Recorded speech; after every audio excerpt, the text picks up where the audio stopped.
অনেক দিন পর আবার ফিরে এলাম। মাঝখানে অনেকটা ব্রেক হয়ে গেছিল, অনেকগুলো ভিডিওস করা হয়নি। কিন্তু আজকে যে টপিকটা নিয়ে আলোচনা সেটা খুবই রেলিভেন্ট টপিক। অনেকক্ষণ বসে থাকার পর ব্যথা। তো এই ধরনের কাজে আজকালকার মানুষজন সত্যি কথাই খুবই ব্যস্ত।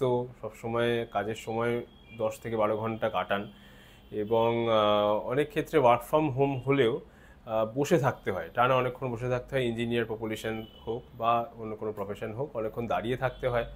কিন্তু অনেকক্ষণ একটানা বসে থাকা অবস্থায় যে ব্যথাটা হয়, সেই জায়গা থেকে আপনি কি করে রেহাই পাবেন, সেইটা হচ্ছে আজকের বক্তব্য। তো অনেকক্ষণ বসে থাকা তো অ্যাভয়েড করা যাবে না, কারণ কাজ আপনাকে করতেই হবে, রুজি রোজগার। তো সেই ক্ষেত্রে যে যে উপায়ে এই যে বসে থাকার জন্য যা সমস্যাগুলো হচ্ছে সেগুলো যেটা অ্যাভয়েড করা যায়, তার মধ্যে 1 নম্বর হচ্ছে রেগুলার একটা ব্যায়াম করা। প্রতিদিন সকালে হোক বিকেল হোক, যে সময়টাই আপনি পাচ্ছেন নিজের জন্য পাচ্ছেন, সেইখানে 5 থেকে 10 মিনিট হলেও অন্তত আপনাকে একটু শরীরচর্চা করতে হবে। সেটা আপনার স্পট জগিং হতে পারে, সেটা আপনার নর্মাল কাঁধের এবং ঘাড়ের কিছু মোবিলাইজেশন এক্সারসাইজ বলি আমরা, যেমন এরকম এক ধরনের এক্সারসাইজ দিয়ে শুরু করছি। এই ধরনের এক্সারসাইজ, এরকম অনেক ধরনের এক্সারসাইজ রয়েছে। তো আমি ফটোসগুলো পাঠাবো, ফটোসগুলো আপনি দেখলে বুঝতে পারবেন। এবং কোমরের এবং হাঁটু। তো কোমরের এবং হাঁটুরও খুব অল্প স্বল্প হলেও মোবিলাইজেশন এক্সারসাইজ, সেটা ফ্রি হ্যান্ড এক্সারসাইজ বলেই আমরা আগে জানতাম, যেটা আমাদের পিটি করার সময় করানো হয়েছিল ছোটোবেলায় আমরা যখন শিখেছি। এবং যখন আমরা একটুখানি অ্যাক্টিভিটি করতাম, ফুটবল খেলতাম, তার আগে ওয়ার্ম আপ যেটা বলা হতো, ওয়ার্ম আপের সময় একটা ফ্রি হ্যান্ড এক্সারসাইজ হতো, একটা জগিং বা একটা ল্যাপ রান করা হতো, সেটাকে স্পট জগিংও করা যায়। সেইটা 5 থেকে 10 মিনিট অন্তত পক্ষে মানে ম্যাক্সিমাম হলেও, মানে ম্যাক্সিমাম বলবো না, ম্যাক্সিমাম আপনি যতক্ষণ ইচ্ছা করতে পারেন, মানে 10 থেকে 15 মিনিট করলে কিন্তু আপনার রেগুলার যে জয়েন্টসগুলো যেগুলো বসে যায়, যেটা আমরা অনেকক্ষণ বসে থাকলে জয়েন্টগুলো স্টিফ হয়ে যায়, যেটা আমরা বলি স্টিফনেস হচ্ছে, মাংসপেশিগুলো ঘাড়াতে পারছি না, নড়াতে পারছি না, কোমর নড়াতে পারছি না, এই স্টিফনেসগুলো থাকবে না। এটা আপনাকে রেগুলার করতে হবে অন্তত 4 থেকে 5 দিন, সপ্তাহে 7 দিনের মধ্যে, প্রথম। এবং দ্বিতীয় যেটা হচ্ছে সেটা হচ্ছে মেডিটেশন। মানে আপনাকে শরীর যেমন চর্চা করলেন, মানসিক চর্চা করা, মানে হচ্ছে মনটাকে শান্ত রাখা, মনটাকে ফোকাসড রাখা।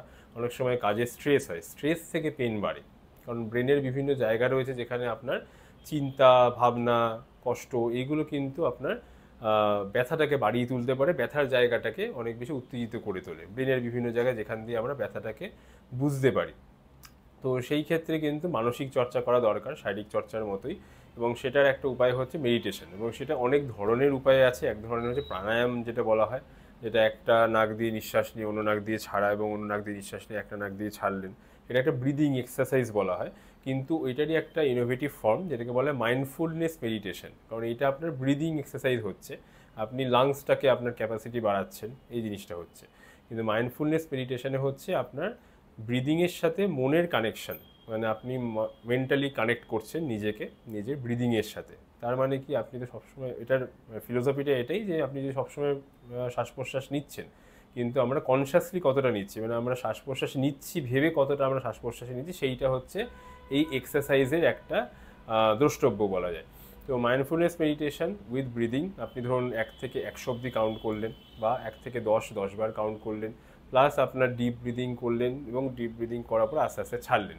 তো এই রকম মাইন্ডফুলনেস মেডিটেশনও এক ধরনের এক্সারসাইজ, যেটা আপনাকে 5 থেকে 10 মিনিট করতে পারেন, এবং সেইটা করলেও কিন্তু আপনার মানসিক চর্চাটা হলো। এইভাবে আপনাকে অন্তত পক্ষে 20 থেকে 25 মিনিট নিজের জন্য সময় দিতে হবে।